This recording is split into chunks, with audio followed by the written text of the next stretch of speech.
Standing by the window of her midtown office surrounded by skyscrapers, Catherine Brown gazed down at the bustling streets of New York. As a real estate attorney, she was known for her perfectionist nature. Around her were neatly stacked piles of documents, each one a testament to her meticulous character. "Kathy, I've got all the materials ready for tomorrow's meeting," her secretary Jennifer said, knocking on the door as she entered. Catherine turned around with a smile, showing her appreciation. "Thank you, Jenny. I'm about to wrap up now. We have an early start tomorrow." As Catherine returned to her desk and checked her final emails, her cell phone rang. Her face brightened when she saw the name displayed on the screen. "Mike, what is it?" Catherine answered. "Hey, Kathy. Where are you now? Still at the office?" Michael Wilson's voice was cheerful and seemed a bit excited. "Yes, I'm just about to leave." "Is something wrong?" "No, nothing in particular. I just wanted to see you. Can I stop by on my way home?" Catherine smiled. "Of course. But you'd better hurry, or I might get home before you." After hanging up, Catherine began packing documents into her bag. She and Michael had met 5 years ago at a dinner party hosted by mutual friends. Michael was a successful entrepreneur who had launched 3 tech-related venture companies. He had an easygoing personality, in contrast to Catherine's meticulous nature. "Tomorrow's your final dress fitting, right?" Jennifer asked. "Are you nervous?" Catherine nodded happily. "A little. But I'm more excited than anything." The wedding was 2 weeks away. All preparations were perfectly in order. True to Catherine's nature, every detail of the ceremony had been carefully planned. Michael, on the other hand, showed little interest in such details, simply saying, "Whatever you decide is fine with me."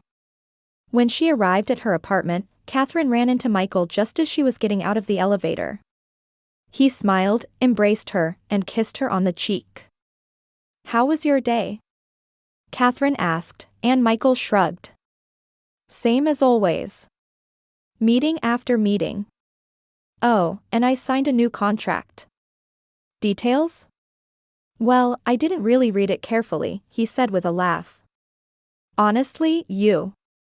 Catherine sighed, though she couldn't help but smile. "One of these days, you're going to get yourself into trouble. Not reading important documents properly." It's fine. I have good instincts," Michael answered carelessly. "Anyway, what shall we have for dinner?" As they began cooking in the kitchen, Catherine's phone rang. When she saw Elizabeth's name on the screen, she hesitated before reaching for the phone. "Liz, what is it?" "Sis, I might be a little late for tomorrow's fitting." Elizabeth's voice had its usual hint of hastiness. "Work might run over." Catherine took a deep breath. Elizabeth's personality was the complete opposite of her sister's. Free-spirited and disorganized, always late for appointments. Since childhood, their parents had been drawn to Elizabeth's charming personality and tended to give her special treatment. "Liz, tomorrow is an important day. It's the final fitting. Don't be late." I know. I'll get there as soon as I can," Elizabeth answered casually. "How's Mike?" "He's fine. He's here with me now," Catherine replied, as Michael waved and called out loudly, "Hey, Liz." After the call ended, Catherine felt a little deflated. Her relationship with her sister was complicated. Although she loved her, she always felt manipulated by Elizabeth's behavior. "Don't worry about Liz," Michael placed his hand on her shoulder. "She has her own way of doing things." Catherine looked at Michael. He was always positive and had a generous heart that forgave people's shortcomings. That was one of the reasons she was attracted to him. The following weekend, Catherine visited her parents, Robert and Diane Brown, who were living a wealthy retirement in an upscale neighborhood in Connecticut. "Kathy, you chose a lovely color for the dress," Diane said as she poured tea in the living room. "Though it might be a bit flashy for Elizabeth." Catherine bit her lip lightly. Mom, it's the bridesmaid dress. I chose it. Oh, that's right, Diane continued, unfazed. How is Elizabeth doing? I wonder if she's busy. I haven't heard from her lately. She seems busy with work, Catherine answered. But she's helping with the wedding preparations. Robert Brown looked up from his newspaper. And Michael? Will his parents be coming to the ceremony? Yes, of course, Catherine replied. I confirmed with them by phone last week. Michael's parents, Joseph and Martha, came from a long-established family in Boston and were strict people who valued tradition and decorum. For them, their son's marriage to a lawyer was a source of pride, but Catherine always felt a bit nervous around them. That night, when Catherine returned to her apartment, she sat on the sofa in the living room and opened her laptop. She opened a secret folder and checked the prenuptial agreement with Michael. As a lawyer, she had included a special clause in this contract. It was a precaution, just in case. A clause stating that if Michael failed to show up at the wedding, a large portion of his business shares would be transferred to her. Of course, she didn't think such a thing would happen. It was just a form of insurance. She reread the clause and smiled.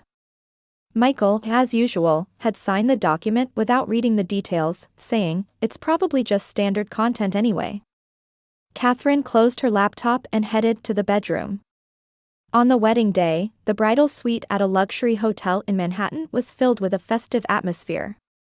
Catherine Brown was surrounded by her hairstylist and makeup artist, being prepared for the most beautiful appearance of her life. Outside the window, the fresh May sunshine illuminated the streets of New York. A little more to the right. Yes, perfect, the hairstylist said as she secured the final floral ornament in Catherine's updo. Catherine looked at her reflection in the mirror and took a deep breath. After a long preparation period, the day had finally arrived. Is Elizabeth here yet? Catherine asked her friend and attendant, Jennifer. Not yet. But don't worry, she should be here soon, Jennifer said encouragingly. As the clock ticked closer to the scheduled time, the tension in the room gradually increased. A hotel staff member knocked on the door. Ms. Brown, there's something I need to discuss with you. Catherine walked to the door with a worried expression. What is it?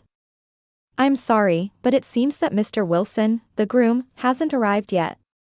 The ceremony is in 30 minutes, but... Catherine frowned. Michael isn't here yet? That's strange. He would definitely call if something was wrong. She quickly picked up her phone and dialed Michael's number. As the ringtone continued, the room fell silent. Catherine's heart began to race. Maybe he got caught in traffic, Jennifer said gently, but Catherine's anxiety only grew. After the fifth ring, the phone finally connected.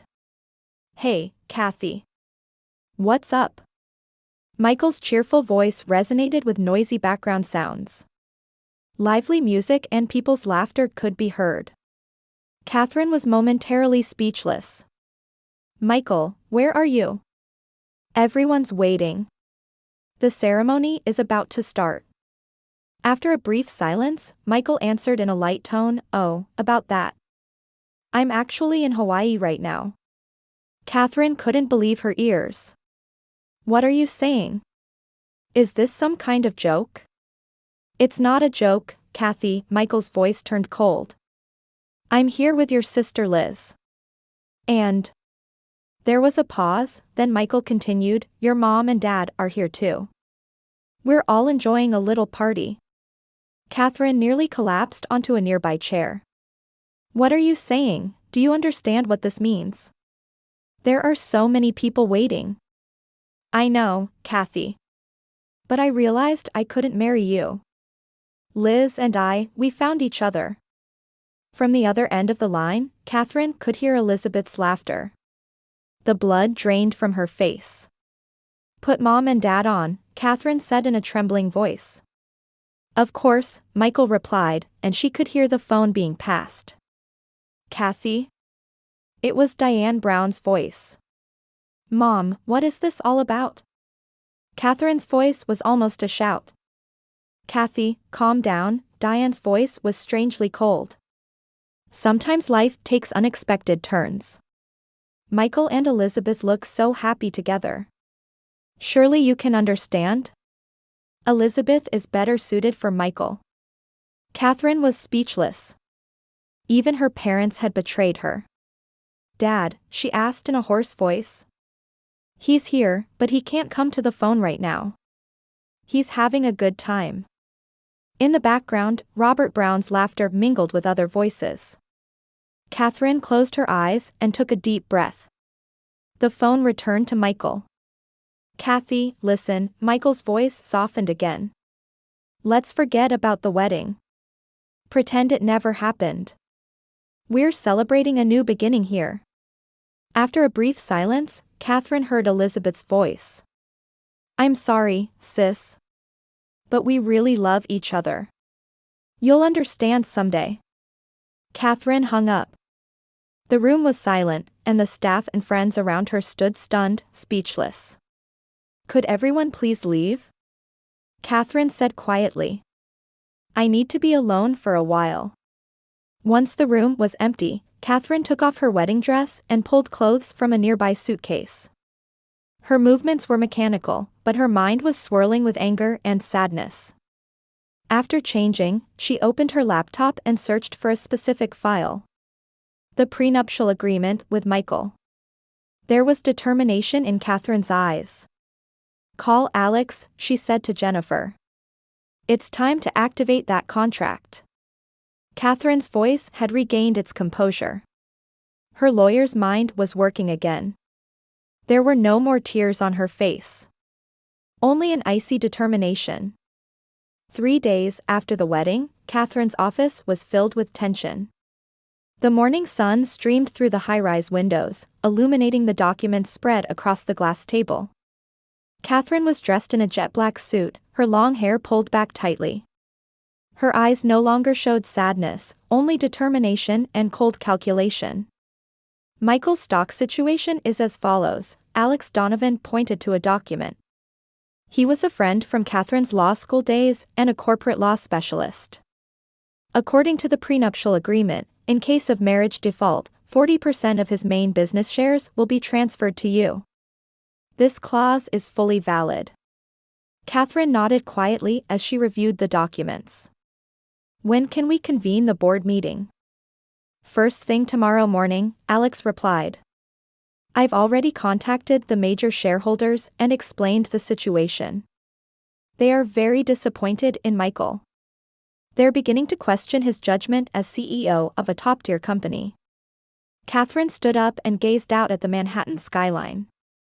Have you contacted Michael's parents? Yes, Alex's voice softened slightly. They are furious. Especially about their son's dishonest act and the social disgrace he has brought to the family. They are completely on your side. Michael's parents were people who valued tradition and honesty above all else. Their son's betrayal of his fiancée, and worse, his disappearance on the wedding day, directly contradicted their values. Will they participate? Catherine asked. Yes, they've already booked a flight to Hawaii. They'll be on the same plane as us, Alex answered. Catherine sat down again and turned her attention to another stack of documents. What about my parents' trust fund? That's been confirmed as well, Sarah, a female lawyer, replied. The documents that were secretly modified 5 years ago are fully valid. They think they're managing your assets, but actually it's the reverse. You have the authority to manage their trust fund. A small smile appeared on Catherine's lips. She had prepared for this years ago, using her knowledge and foresight as a lawyer. Within the complicated relationship with her parents, she had set up legal shields to protect herself. The airline tickets? Catherine asked Jennifer. All arranged, Jennifer replied while checking her tablet. Departure tonight at 11 p.m. to Hawaii. I've secured first-class seats. We'll arrive in Honolulu local time tomorrow morning. Catherine nodded. And the hotel? The same resort where Michael and the others are staying. I've booked a separate villa. They won't notice us. Catherine reviewed the documents one final time and picked up a pen to sign. Is that everything? Yes, Alex replied. Now we just need to proceed according to plan. After the meeting, Catherine remained alone in her office. Standing by the window, gazing into the distance, she reflected on her 5-year relationship with Michael. All the smiles, promises, shared dreams. And the final betrayal. Her cell phone rang, and Joseph's name appeared on the screen. Catherine answered. Catherine, Michael's father's voice was solemn. I want to deeply apologize for my son's actions. We thought of you as a daughter. Michael's behavior betrays our family's values. Thank you, Joseph, Catherine replied quietly. You bear no responsibility. No, we do share some responsibility. We should have raised our son better. Joseph's voice was filled with remorse. Martha and I are on your side. No matter what. Those words mean a lot to me, Catherine answered honestly. I'm heading to Hawaii tonight.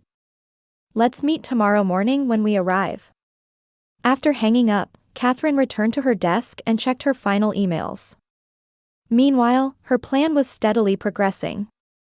At the company Michael managed, an emergency board meeting had been called, and a resolution to temporarily suspend the CEO's authority was being prepared. Catherine left the office and returned to her apartment to pack. Looking at the box containing her wedding dress, she momentarily felt a tightness in her chest. But that feeling quickly disappeared.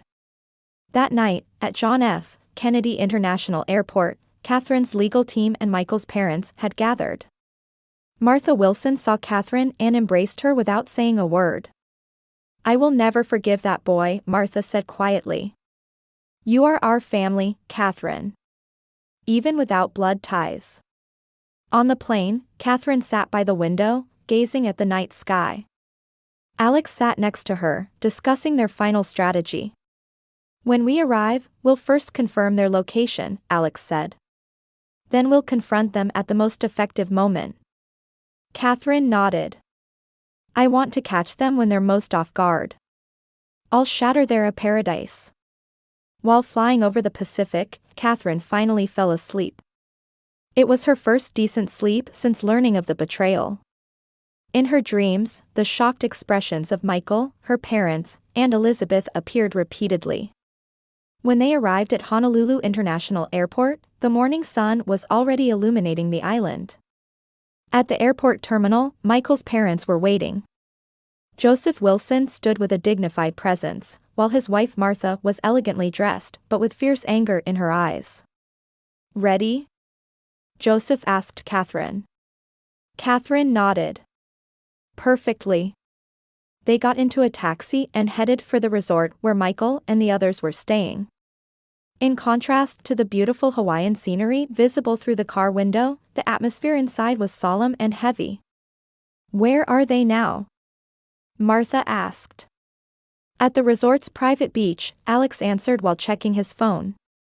According to our sources, they plan to relax on the beach all day today. Catherine gazed at the blue sea outside the window and said quietly, perfect. People are most vulnerable when they're relaxed. The taxi arrived at the luxurious entrance of the resort. Catherine and her group checked into 2 villas that had already been reserved. Let's meet in the lobby in an hour, Catherine said. Until then, I have some preparations to make. She entered her villa, opened her suitcase, and took out a specially prepared navy blue business suit. It was her most powerful outfit. Standing in front of the mirror, she pulled her hair back tightly and checked her composed expression. Now, it's showtime, Catherine smiled slightly. At the private beach of the luxury Hawaiian resort, Michael Wilson was relaxing on a lounge chair under a parasol. Next to him, Elizabeth Brown was laughing with a cocktail in hand. Her laughter echoed across the beach, while Catherine's parents, Robert and Diane, were also gazing at the sea with relaxed expressions. I've never felt so free, Michael raised his glass. I think we made the right decision. Elizabeth nodded. I feel bad about Kathy, but we truly love each other. She'll understand someday. Kathy was always so rigid, Diane said with a hint of regret. That girl has a hard time finding joy. Always work, work. Don't worry, Robert said. She'll bounce back. Kathy is a strong girl. The four of them toasted elegantly, enjoying the tropical sun. Behind them, hotel staff were providing attentive service. In the midst of this, a staff member approached Michael. Mr. Wilson, I'm sorry to disturb you, but an important guest has arrived at the lobby. They've requested to see you urgently. Michael frowned. Me? Who is it? I don't have the details, but they say it's extremely important and business-related, the staff member replied politely. Work chasing me all the way to Hawaii, Michael showed slight irritation but stood up. Everyone, I'll be right back. Elizabeth looked concerned. Should I come with you? No, I'll be back soon. It's probably a call from New York, Michael placed his hand on her shoulder. We'll come too, Diane stood up. I've had enough sun for now, and I wanted to head back to the room anyway. The four of them left the beach and headed toward the resort's main building. When they entered the luxurious lobby, Michael stopped in his tracks. The blood drained from his face in shock. In the center of the lobby stood Catherine Brown in a perfect business suit. Next to her were her legal team and, incredibly, Michael's parents. Kathy. Michael's voice trembled. What are you doing here? And Dad, Mom too. Son, Joseph Wilson's voice was ice cold. We are ashamed of your actions. Elizabeth paled at the sight of Catherine. Catherine's parents, standing behind her, were similarly speechless. How's your vacation going? Catherine asked calmly. There was no emotion in her voice. Kathy, what are you doing here? Elizabeth asked in a trembling voice. Business, Liz, Catherine answered. She opened her briefcase and took out some documents. Michael, you signed this, didn't you? Michael looked at the documents with a confused expression. Oh, the prenuptial agreement. What about it? Look at page 17, Catherine instructed. Alex stepped forward and pointed to a specific page for Michael. Michael's expression changed gradually. First confusion, then disbelief, and finally fear. This is a joke, right? It's not a joke, Catherine answered calmly. This clause clearly states that in case of dishonest conduct, such as not showing up at the wedding, 40% of your business shares will be transferred to me. That's impossible. Michael's voice rose. There was no such clause. It was written in small print on page 17, Catherine explained. You never read documents properly. Remember how you hurriedly signed it? Saying, it's probably just standard content anyway. Michael's face turned pale. Is this legally valid? Completely valid, Alex answered. We've already obtained court approval. Mr. Wilson also had the opportunity to seek legal advice at the time of signing, but he declined, saying it was unnecessary. Elizabeth stepped forward and pleaded with Catherine. Sis, this is going too far. Yes, we made a mistake, but to take Michael's business. Really? Catherine looked coldly at Elizabeth. You all took my life away. On my wedding day. Catherine then turned to her parents. And Mom and Dad. You thought you were managing my trust fund, didn't you? Robert frowned. Of course. We're the trustees. Wrong, Catherine said quietly. 5 years ago, I legally transferred management rights to myself. With your signatures. What? Diane raised her voice.